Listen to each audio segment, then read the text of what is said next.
Hello everyone. इस video में हम बात करेंगे सेटलमेंट एनालिसिस की। तो देखते हैं सेटलमेंट क्या है। जो टोटल सेटलमेंट हमारी होती है,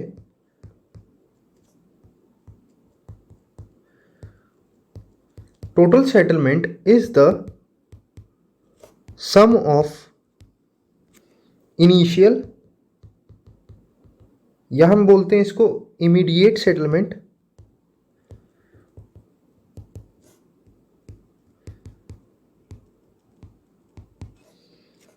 प्राइमरी कंसोलिडेशन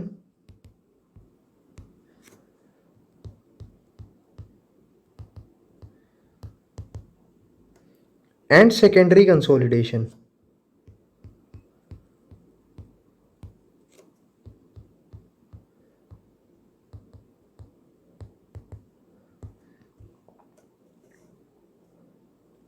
जो हमारी ये सेटलमेंट एनालिसिस है, इसमें क्या है कि जो टोटल सेटलमेंट हमारा है वो सम होता है इमीडिएट सेटलमेंट का, प्राइमरी सेटलमेंट कंसोलिडेशन का और सेकेंडरी कंसोलिडेशन का। अब आगे देखते हैं हम आईएएस गाइडलाइंस। नेक्स्ट है हमारा IAS guidelines. For isotropic footing on sand, हमारी सेटलमेंट की लिमिट क्या होती है हम वो देख रहे हैं। आइसोट्रोपिक फुटिंग किस पर है? एक केस हो सकता है हमारा कि वो सैंड पर हो, और एक केस हो सकता है कि वो हमारा ग्रेवल पर हो। तो अगर वो सैंड पर है, उसकी लिमिट, अगर हमारा स्ट्रक्चर कैसा है, स्टील स्ट्रक्चर है, या हमारा स्ट्रक्चर हो सकता है आरसीसी। तो अगर स्टील स्ट्रक्चर है तो आइसोट्रोपिक फुटिंग की सैंड पर लिमिट है हमारी 50 mm, और आरसीसी पर भी कितनी है? 50 mm।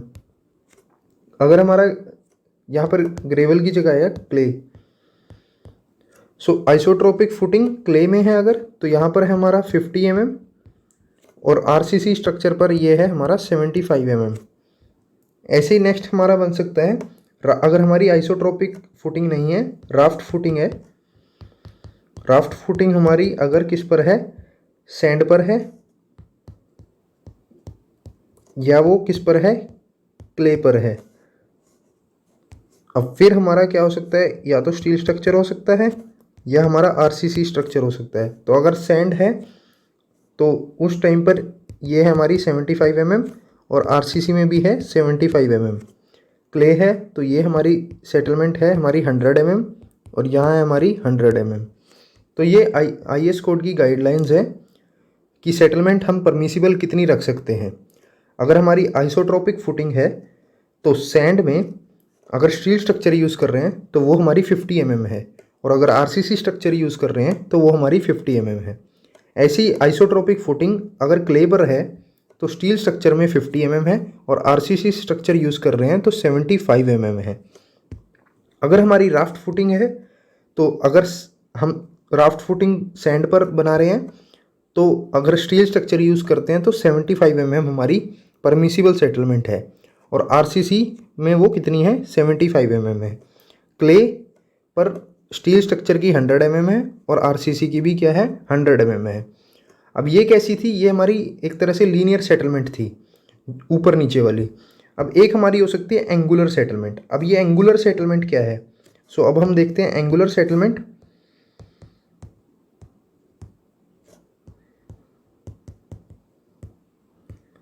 अब एंगुलर सेटलमेंट क्या है? ये एक फुटिंग है, और ये दूसरी फुटिंग है बिल्डिंग की, और इस पर क्या है? हमारी बिल्डिंग है। अब लेट से क्या हुआ कि ये फुटिंग थोड़ी नीचे चली गई, सेटल होगी ये वाली। तो अगर ये सेटल हो जाएगी तो हमारी बिल्डिंग कैसी हो जाएगी? ऐसी हो जाएगी बिल्डिंग। अब ये जो थीटा है, ये क्या है? हमारा एंगुलर सेटलमेंट है। तो अब ये एंगुलर सेटलमेंट निकलेगा कैसे? ये लेट से इनके बीच में गैप कितना है? एल है।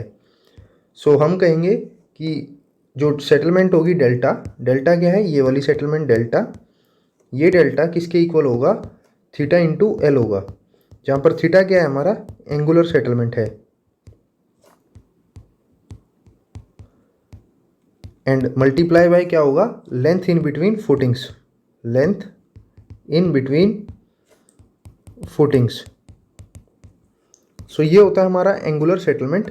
निकलेगा कैसे अब ये, डेल्टा डिवाइडेड बाय एल करके।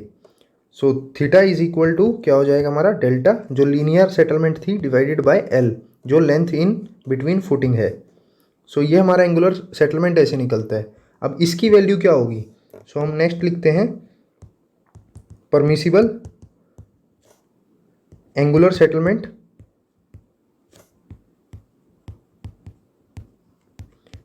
सो ये वैल्यू देखते हैं हम। सो अगर हमारा क्या है, आइसोट्रोपिक फुटिंग है और जो स्ट्रक्चर है हमारा वो कैसा है, स्टील स्ट्रक्चर है या हो सकता है वो आरसीसी। सो यहाँ पर हमारा स्टील स्ट्रक्चर और ये हमारा कैसा है, आरसीसी। तो इधर वैल्यू आती है हमारी 1/300 और यहाँ वैल्यू आती है हमारी 1/666। और अगर हमारा कैसा है, राफ्ट है, फुटिंग कैसी है हमारी, राफ्ट फुटिंग है। सो यहाँ पर वैल्यू है हमारी 1/300 और यहाँ वैल्यू है 1/500। ये क्या है, हमारी फुटिंग्स है। तो ये हमारी परमिसिबल वैल्यू निकल सकती है एंगुलर सेटलमेंट की। तो आइसोट्रोपिक फुटिंग है अगर हमारी, तो स्टील स्ट्रक्चर पर अगर हम, स्टील स्ट्रक्चर है हमारा तो 1/300 और आरसीसी स्ट्रक्चर है तो 1/666। और अगर हमारा राफ्ट फुटिंग है तो 1/300 for steel and 1/500 for RCC. So ये था हमारा परमिसिबल एंगुलर सेटलमेंट। अब हम देखते हैं डिटर्मिनेशन ऑफ। अब हम डिटरमाइन करेंगे इनिशियल सेटलमेंट, देन हम करेंगे primary consolidation settlement and then हम करेंगे सेकेंडरी कंसोलिडेशन सेटलमेंट। तो यहाँ से अब हमारा एक्चुअल वर्क स्टार्ट होता है। अब सबसे पहले हम देखते हैं डिटर्मिनेशन ऑफ इनिशियल या immediate settlement. So determination of initial या हम कहते हैं इमीडिएट सेटलमेंट। ये क्या होगा अब, सो सेटलमेंट ड्यू टू इमीडिएट है या इनिशियल सेटलमेंट है। तो ये क्यों होती है, तो ये होती है settlement due to expulsion of pore air and it can be determined by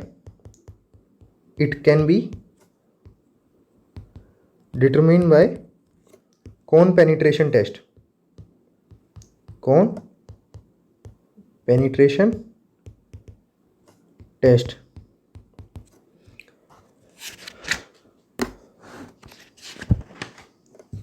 अब क्या वैल्यू क्या आती है वो देखते हैं। तो वैल्यू है हमारी SI is equal to H0 divided by 1.5 into QC sigma naught bar log of sigma naught bar plus delta sigma bar divided by sigma naught. तो ये हमारा फॉर्मूला है, यहाँ पर हम देखते हैं। सो ये QC क्या है, सो QC है हमारा कौन पेनिट्रेशन रेजिस्टेंस, कौन पेनिट्रेशन रेजिस्टेंस। H0 क्या है हमारा, H0 है हमारा initial thickness,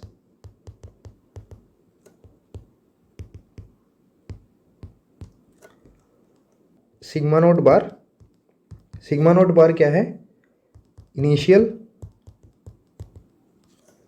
effective stress at the centre of compressible layer. और डेल्टा सिग्मा नोट बार क्या है हमारा, change in effective stress at the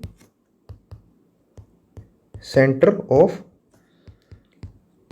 compressible layer.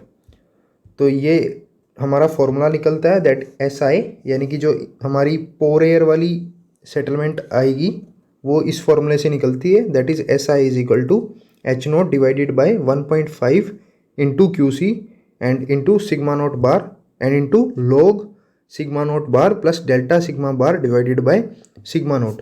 तो ये कौन सी है हमारी, जो एक्सपल्शन ऑफ पोर एयर से हमारी सेटलमेंट निकली उसका ये फॉर्मूला है, और इसको हम क्या बोलते हैं, ये इमीडिएट सेटलमेंट है। अब इमीडिएट सेटलमेंट का मतलब क्या है कि जैसे ही हमने इफेक्टिव स्ट्रेस लगाया उस वजह से क्या हुआ, एक्सपल्शन ऑफ पोर एयर हुई फ्रॉम द वॉइड्स और ये सेटलमेंट क्रिएट होगी।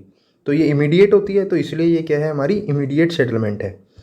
अब हम नेक्स्ट देखते हैं इलास्टिक सेटलमेंट। अब ये इलास्टिक सेटलमेंट क्या है, तो ये फॉर्मूला इंपॉर्टेंट है इलास्टिक सेटलमेंट का, वो हम देखते हैं क्या है। सो इलास्टिक सेटलमेंट, सो ये क्यों होती है, सो ये होती है due to squeezing of particle, squeezing of particle. अब फॉर्मूला क्या है इसका, सो इसका फॉर्मूला है S I is equal to Q into B 1 minus mu square divided by E S, और ये इंपॉर्टेंट है आई एफ, ये लोग भूल जाते हैं, हमने नहीं भूलना। सो फॉर्मूला क्या है, Q into B 1 minus mu square divided by E S into I F. अब देखते हैं ये क्या क्या है। सो यहाँ पर हमारा क्यू क्या है, क्यू है हमारा uniform pressure, uniform pressure on footing. B क्या है, width of footing, width of footing. और म्यू क्या है, म्यू है हमारा Poisson ratio of soil, so Poisson's ratio of soil, और जनरली सोयल की वैल्यू 0.35 से 0.5 के बीच में होती है। नाउ ई एस क्या है, ये होता है हमारा Young's modulus, so Young's modulus of soil. अब इम्पोर्टेंट क्या है हमारा आई एफ, ये आई एफ क्या है, ये हमारा इन्फ्लुएंस फैक्टर या शेप फैक्टर। सो इन्फ्लुएंस फैक्टर या क्या होता है ये शेप फैक्टर। अब ये निकलता कैसे है, ये डिपेंड करता है एल बाय बी रेशियो पे, तो ये निकलेगा भी कैसे, एल बाय बी रेशियो से। So it depends upon L by B ratio. अब देखते हैं हम आगे। सो लेट्स से हमारे पास क्या है, एक है फ्लेक्सिबल फुटिंग, फ्लेक्सिबल फुटिंग, और एक हो सकती है हमारी क्या, रिजिड फुटिंग। सो इसके बीच में देखते हैं हम क्या होगा। अब ये value L by B ratio पे डिपेंड करेगी, साथ में लोकेशन पर डिपेंड करेगी।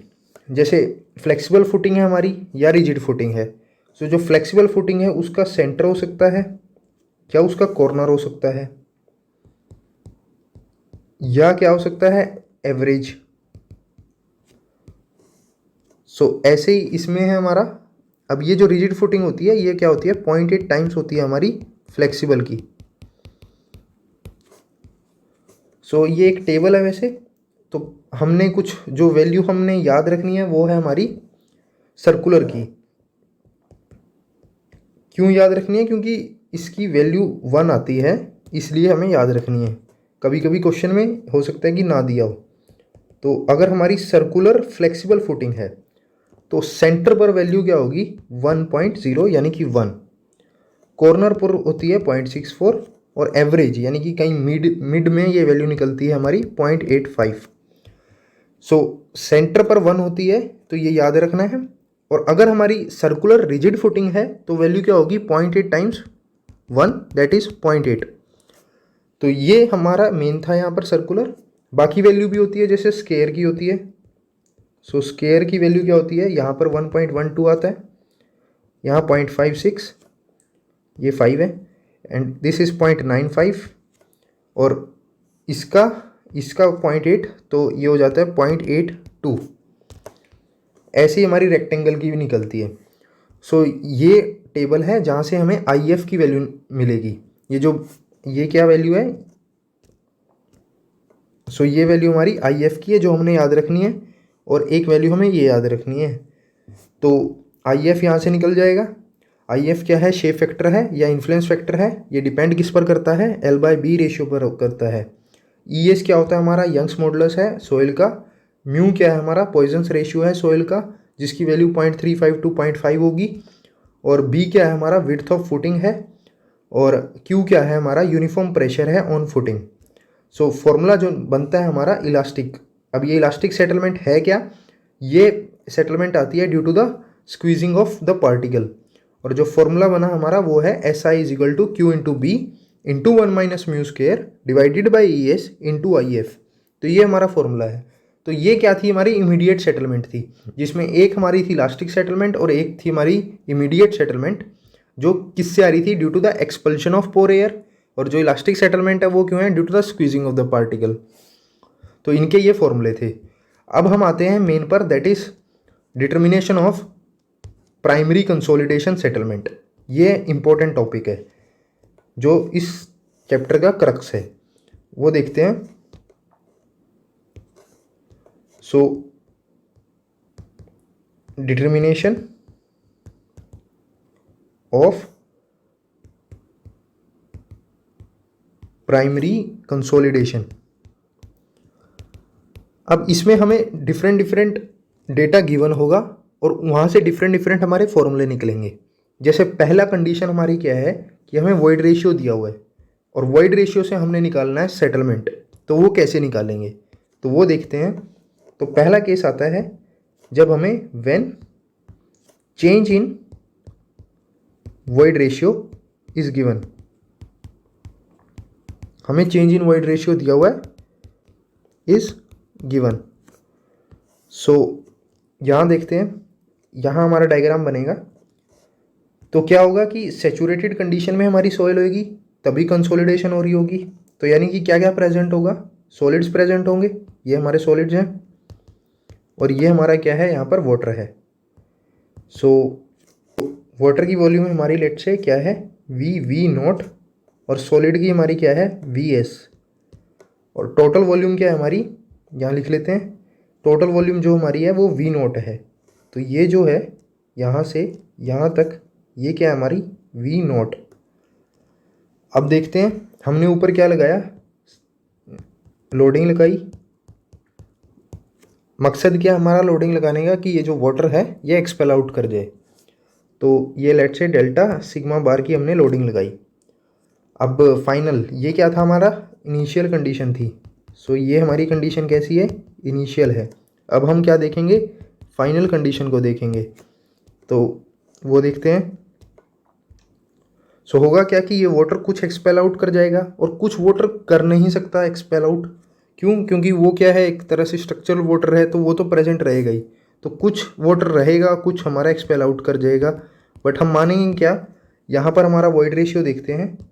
सो यहाँ हमारा वॉइड रेशियो क्या है, E नॉट है। E नॉट किसके इक्वल आएगा यहाँ पर, सो देखो वॉइड रेशियो होता क्या है, volume of voids divided by volume of solids. So यहाँ पर हमारा क्या आएगा, अब वॉल्यूम ऑफ वॉइड्स क्या है, V नॉट। सो हम लिखते हैं यहाँ पर V नॉट डिवाइडेड बाय क्या हो जाएगा, V इंटू एस, VS मतलब। सो ये हमारा यहाँ पर आया इनिशियल वॉइड रेशियो। और यहाँ पर क्या होगा, E100 पर निकालेंगे। E100 का मतलब क्या है कि T इज इक्वल टू, जो डिग्री ऑफ कंसोलिडेशन है वो 100% हो चुकी है। सो E100 पर हमारा क्या निकलेगा, सो ये हमारा वाटर है यहाँ पर। जो चेंज इन वॉइड्स आया, सो ये हमारा आया चेंज इन वॉइड्स। ये कितना आया, डेल्टा V कितना है, ये डेल्टा V के बराबर। वॉइड्स में का जो चेंज है वो चेंज इन वाटर का बराबर है। और यहाँ पर हमारा जो ये बचा, ये कितना है, V डैश, और ये तो VS ही रहेगा। सो यहाँ पर हमारा वॉइड रेशियो क्या बनेगा, सो V dash divided by VS। और ये V डैश किसके इक्वल है, ये V डैश हमारा इक्वल होगा V not minus delta V। सो ये लिख लेंगे हम यहाँ पर। सो ये इक्वल होगा हमारा V V naught minus delta V divided by V S. So ये हमारा क्या आया, E100 आया। अब हम स्टार्ट करते हैं। तो हमने पढ़ा था कि delta V by V naught क्या होगा। सो हमने तरजागी की थ्योरी करी, वो क्या थी, वन डायमेंशनल थी। यही माना था कि जो एरिया है वो कांस्टेंट है और जो भी फ्लो हो रहा है वो वर्टिकली डायरेक्शन में हो रहा है, इसलिए ये क्या है, हमारी वन डायमेंशनल थ्योरी है। तो वही एप्लीकेशन यहाँ लगाएंगे तो क्या होगा, delta V by V naught is equal to delta H by delta H naught into यहाँ पर भी एरिया और यहाँ पर भी एरिया। एक्चुअली ये कैंसिल हो जाएगा, ये एरिया और ये एरिया, क्योंकि वॉल्यूम क्या होता है, ए इंटू एच। सो एरिया तो कांस्टेंट है, जो भी चेंजेस आ रहे हैं वो वर्टिकल डायरेक्शन में आ रहे हैं, डेल्टा एच चेंजेस आ रहे हैं। तो इसलिए क्या हुआ, ये एरिया और ये एरिया कैंसिल हो गया। हमारे पास क्या रहा, हमारे पास रहा delta H by delta H note. तो ये हमारी क्या है, इक्वेशन नंबर 1 है। अब हम देखते हैं delta V by V naught को। So delta V by V naught को देखते हैं। अब delta V by V naught क्या होगा, delta V V divided by V naught क्या है। सो यहाँ से अगर हम देखें वी नोट क्या है, वी नोट हमारा है V naught plus V S. So वो यूज़ कर लेंगे। So V naught plus V S. अब क्या होगा, ये हमारा डेल्टा वी वी ही रहेगा, मतलब ये डेल्टा वी क्या है हमारा, चेंज इन वॉइड्स, और चेंज इन वाटर जो हुआ वो बराबर है वॉल्यूम, तो इसलिए delta V is equal to delta V है। अब यहाँ से क्या करेंगे, वी एस कॉमन ले लेंगे तो हमारे पास क्या बचेगा, V naught divided by V S plus 1, ये हुआ। अब अगर हम ध्यान से देखें तो V naught divided by V S क्या है, सो वो हमारा क्या है, ई नोट है। V naught divided by V S क्या है, ई नोट है, तो इसको यूज़ करेंगे हम। सो यहाँ पर हमारा क्या आया, del is equal to delta V divided by V S into 1 plus E naught, ये आ गया, क्योंकि ई नोट किसके इक्वल है, V naught divided by V S है। तो यहाँ से हमारे पास ये रिजल्ट आया। अब हम देखते हैं ये क्या है, delta V divided by V S क्या है, ये एक्चुअली में डेल्टा ई है। कैसे है, क्योंकि ये चेंज आया, जो ये चेंज है ये हमारा क्या है, डेल्टा वी है। और हम कैलकुलेशन भी कर सकते हैं, जैसे V naught divided by V S किसके इक्वल है, ई नोट के इक्वल है। अब delta V divided by V S किसके इक्वल होगा, वी नोट माइनस ये डेल्टा वी किसके इक्वल है, V naught minus V dash. तो हम यही यूज़ करेंगे यहाँ पर। So V naught minus V dash divided by V S, और ये इक्वल आ जाएगा हमारा डेल्टा ई के। तो यानी कि जो ये delta V divided by V S है, ये किसके इक्वल आ रहा है, डेल्टा ई के। तो यहाँ से हमारे पास क्या आएगा, ये जो delta V divided by V S है, ये हमारा आ गया डेल्टा ई के इक्वल। तो यानी कि हम कह सकते हैं अब कि जो हमारा delta V divided by V naught है, ये इक्वल आ रहा है delta E divided by 1 plus E naught के। और इक्वेशन नंबर 1 से हमने ये देखा था कि delta V by V naught equal आ रहा है delta H by H naught के। तो इसको यूज़ करेंगे यहाँ पर, तो ये हमारा बन जाएगा delta H by H note. तो ये काफ़ी इंपॉर्टेंट रिजल्ट है। और अब क्या होगा कि अगर हमें change in void ratio given है, इनिशियल वॉइड रेशियो गिवन है, तो हम आसानी से डेल्टा एच निकाल सकते हैं। और डेल्टा एच क्या है, एक तरह से सेटलमेंट है। एच नोट क्या है, जो थिकनेस है हमारी वो है। सो पहला हमारा फॉर्मूला ये है। सो अब हम आते हैं हमारे दूसरे फॉर्मूले पर। अब दूसरे फॉर्मूले में क्या है कि हमें coefficient of volume of compressibility दिया हुआ है। सेकंड हमारा क्या है कि when coefficient of volume compressibility is given. ये वॉल्यूम ऑफ कंप्रेसिबिलिटी कोफिशिएंट क्या है हमारा, mv। सो अगर हमें mv गिवन है तो उस केस में हम कैसे निकालेंगे सेटलमेंट। सो अगर हम देखें ध्यान से, सो अभी हम एक रिजल्ट पर आए हैं। रिजल्ट क्या है हमारा कि डेल्टा एच जो होता है वो इक्वल हो, delta H by H naught is equal to delta E divided by 1 plus E naught, इसके इक्वल होता है। अब अगर मैं इसको मल्टीप्लाई कर दूं डेल्टा सिग्मा बार से डिवाइडेड डेल्टा सिग्मा बार से, ये हम मल्टीप्लाई एंड डिवाइड कर रहे हैं, फ़र्क कुछ पड़ेगा नहीं क्योंकि ये 1 है। लेकिन अब होगा क्या कि हम डेल्टा ई इस चीज़ को अलग कर सकते हैं। So delta E divided by delta sigma bar and into delta sigma bar divided by 1 plus E naught, ये हो सकता है हमारा। अब ये क्या है, सो ये हमारा होता है कोफिशिएंट ऑफ कंप्रेसिबिलिटी AV जिसको हम बोलते हैं। सो ये चीज़ हमारी क्या है, AV है। सो इसको AV लिख सकते हैं। तो यहाँ से हमारे पास आएगा AV into delta sigma bar divided by 1 plus E naught, ये आया। अब अगर हम ध्यान से देखें, सो ये क्या चीज़ है, ये हमारा mv होता है, क्योंकि हमें पता है कि mv क्या है, mv हमारा होता है AV divided by 1 plus E naught. तो अब हम उस चीज़ को यूज़ करेंगे। सो अब यहाँ से हमारे पास आ जाएगा कि delta H by H naught, so delta H by H naught is equal to, ये चीज़ mv है तो हमने यही चीज़ यहाँ लिखा mv एंड इनटू क्या हो जाएगा डेल्टा सिग्मा बार। तो हमारा फॉर्मूला क्या बना, सेटलमेंट कैसे निकलेगी, delta H is equal to mv into delta sigma bar into H naught, या हम लिख सकते हैं delta H is equal to mv delta sigma bar H naught. So इस फॉर्मूले से भी हम क्या निकाल सकते हैं, सेटलमेंट निकाल सकते हैं। तो जब हमें mv गिवन हो तब हम निकाल सकते हैं हमारा सेटलमेंट।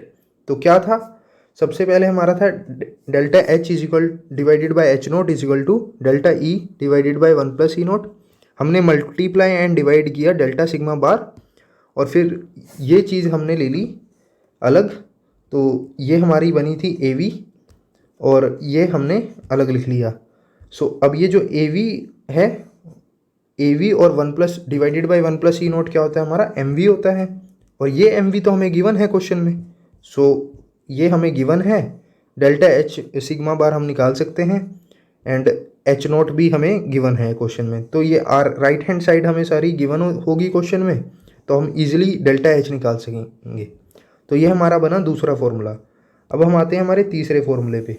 अब तीसरा फॉर्मूला क्या है कि जब हमें CC दिया हो, अब ये CC क्या है, कोफिशिएंट ऑफ कंप्रेशन, जिसमें हमारा जो सिग्मा बार है वो लॉग में आता है, ठीक है, लॉग सिग्मा बार आता है। थर्ड है हमारा when coefficient of compression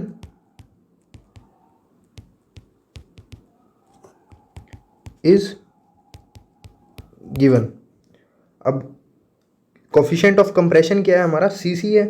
so CC is equal to क्या होता है, ये delta E divided by log of sigma 1 bar minus log of sigma naught bar, या फिर हम इसको लिख सकते हैं CC is equal to delta E log of sigma 1 bar divided by sigma naught bar. तो ये हमारा क्या होता है, CC होता है। अब हम आते हैं हमारे रिज़ल्ट पर। तो हमारा रिज़ल्ट क्या था कि delta H by H naught is equal to delta E 1 plus E naught. अब इसमें हम क्या करेंगे, मल्टीप्लाई एंड डिवाइड कर देंगे। ये जो ये डिनोमिनेटर है इससे हम मल्टीप्लाई एंड डिवाइड कर देंगे। So sigma 1 bar divided by sigma naught bar and here log sigma 1 bar divided by sigma naught bar. अब ये टर्म क्या होगी हमारी, ये टर्म आ गई हमारी सी सी।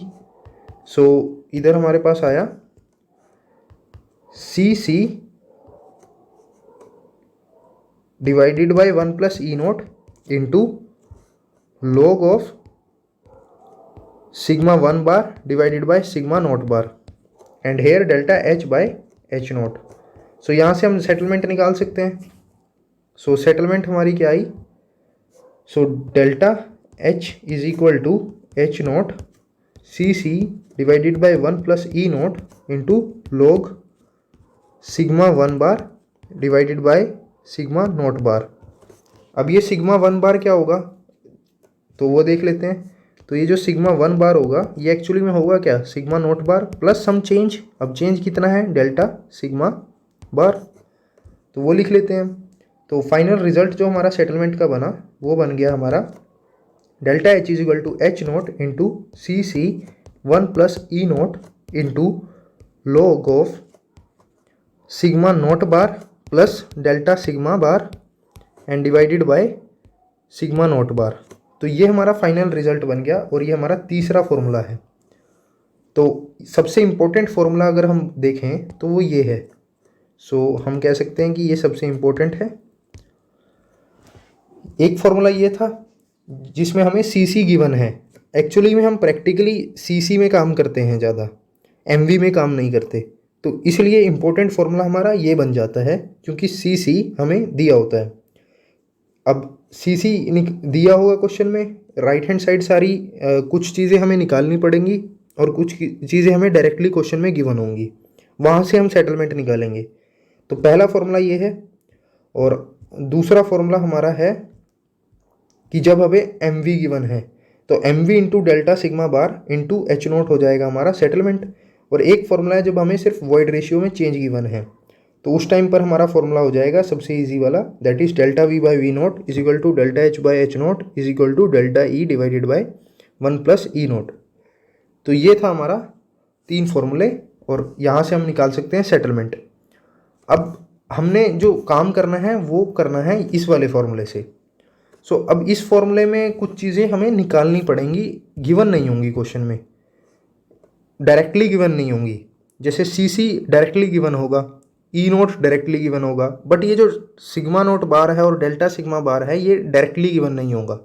तो अब ये कैसे निकालेंगे वो देखते हैं। तो एक्चुअली इसमें स्टेप वाइज प्रोसेस है, वो देखते हैं। तो पहले स्टेप में हम क्या करेंगे, अगर हम स्टेप वाइज चलेंगे तो हम जल्दी इस क्वेश्चन को सोल्व कर लेंगे। तो सबसे पहला है कि हमने जो भी क्वेश्चन में डायग्राम दिया होगा उसमें से एच नोट फाइंड कर लेना है। तो एच नोट क्या है, इनिशियल थिकनेस है ऑफ कंप्रेसिबल लेयर। तो जो भी लेयर की सेटलमेंट हो रही है उसकी कुछ इनिशियल थिकनेस दी होगी, वो हमारा क्या हो जाएगा, एच नोट हो जाएगा। सेकेंड स्टेप हमारा आता है वो है सिग्मा नोट बार निकालना। अब ये जो सिग्मा नोट बार निकालते हैं ये एक्चुअली सेंटर से निकालते हैं।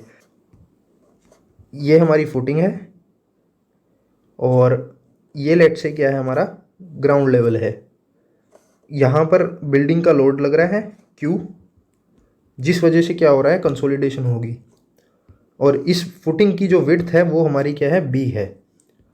अब ये लोड जो ट्रांसमिशन होगा वो कुछ ऐसे होगा और ये जो सोयल है ये उसका सेंटर है। ये लेट से सेंटर ये क्या है हमारा Z है। अगर ये Z है और जो रेशियो है वो हमारा क्या होता है, H रेशियो V यानी कि N रेशियो 1। सो अगर ये Z है तो Z रेशियो क्या हो जाएगा हमारा, NZ हो जाएगा। तो ये हमारा क्या होता है NZ और ये भी क्या होगा हमारा NZ। तो मतलब जो इस centre of the soil layer पर जो लोड लगेगा वो एक्चुअली कितने एरिया पर लगेगा, तो वो है हमारा B प्लस 2NZ। तो इस पर वो लोड लगेगा। तो जो हम ये सिग्मा बार निकाल रहे हैं, ये वाला सिग्मा बार जो हम निकाल रहे हैं वो centre of the compressible layer पर निकालते हैं। और ये जो लाइन है हमारी, ये वाली लाइन, ये क्या है, centre of the compressible layer है, यानी कि इधर कुछ होगी। और यहाँ पर क्या है हमारी, लेट से इम्परमिएबल लेयर है। अब ये इनिशियल थिकनेस क्या है फिर, सो इनिशियल थिकनेस देखते हैं हम। सो इनिशियल थिकनेस हमारी क्या है, फुटिंग से लेकर यहाँ तक क्या है हमारी इनिशियल थिकनेस है, दैट इज़ एच नॉट। और ये क्या है हमारी, ये होती है हमारी depth of footing. So depth of footing कहाँ से होती है, इधर से होती है। सो ये हो जाएगी हमारी डेप्थ ऑफ फुटिंग। अब यहाँ पर हमने पहला टास्क था हमारा कि हमने ये निकालना है, एच नोट निकालना है। तो ये एच नोट निकल जाएगा डायग्राम से देख के, जो भी ये वैल्यू गिवन होगी एच नोट की वो ले लेंगे। अब ये बी विड्थ है, लेकिन इसका जो इफ़ेक्ट होगा वो एक्चुअली यहाँ तक जाएगा, यानी कि इस एरिया पर जो लोड होगा हमारा, जो ये क्यू दिया हुआ है, तो डेल्टा सिग्मा नोट बार होगा क्या, so delta sigma naught bar will be equal to force and divided by क्या होगा, नीचे एरिया। अब फोर्स कितनी है, तो ये क्यू क्या है हमारा, स्ट्रेस है एक तरह से। सो क्यू इंटू बी एल कर देंगे तो वो क्या आ जाएगा हमारे पास, फोर्स आ जाएगा। और ये किस एरिया पर है, तो ये एरिया है हमारा यहाँ से लेके यहाँ तक, इस एरिया पे है। और ये एरिया हमने निकाला, दैट ये कितना है, बी प्लस 2nz। तो यहाँ पर हम b प्लस 2nz लिख लेंगे, और l पे भी यही होगा, l प्लस 2nz। तो यहाँ से हम ये जो डेल्टा सिग्मा बार है ये निकाल लेंगे। ये कितना आएगा हमारा, ये आएगा q divided by b plus 2nz into L plus 2nz। तो इस तरह से हम क्या निकाल लेंगे, ये सिग्मा नोट बार निकाल लेंगे। और अगर हम सिग्मा बार की बात करें तो वो क्या होता है, वो इफेक्टिव स्ट्रेस है, इफेक्टिव स्ट्रेस है at the centre of compressible layer. तो वो कैसे निकलेगा हमारा, वो निकलेगा, हमें क्या दिया हुआ है, डी एफ दिया हुआ है, और ये क्या है, जेड है। तो डी एफ और जेड है टोटल हेड हमारा एक तरह से। सो डी एफ इंटू क्या कर देंगे, गामा कर देंगे, प्लस प्लस हमारा क्या होगा, जेड इंटू गामा होगा। तो ये हमारा निकल जाएगा सिग्मा बार, ऐसे निकल जाएगा हमारा सिग्मा नोट बार। तो ये दोनों हमें निकालने होते हैं डायग्राम देख के, बाकी चीज़ें हमें क्वेश्चन में गिवन होती है। अब कभी कभी क्या होता है, ये जो एन वैल्यू है ये गिवन नहीं होती, तो ये एन वैल्यू गिवन नहीं होती तो हम ले लेते हैं इसको 1/2। एक्चुअली हम मानते क्या हैं कि वर्टिकल रेशियो हॉरिजॉन्टल का जो रेशियो मानते हैं वो 2:1 लेकर चलते हैं। सो यानी कि एन की वैल्यू जो निकलती है वो हमारी 1/2 निकलती है।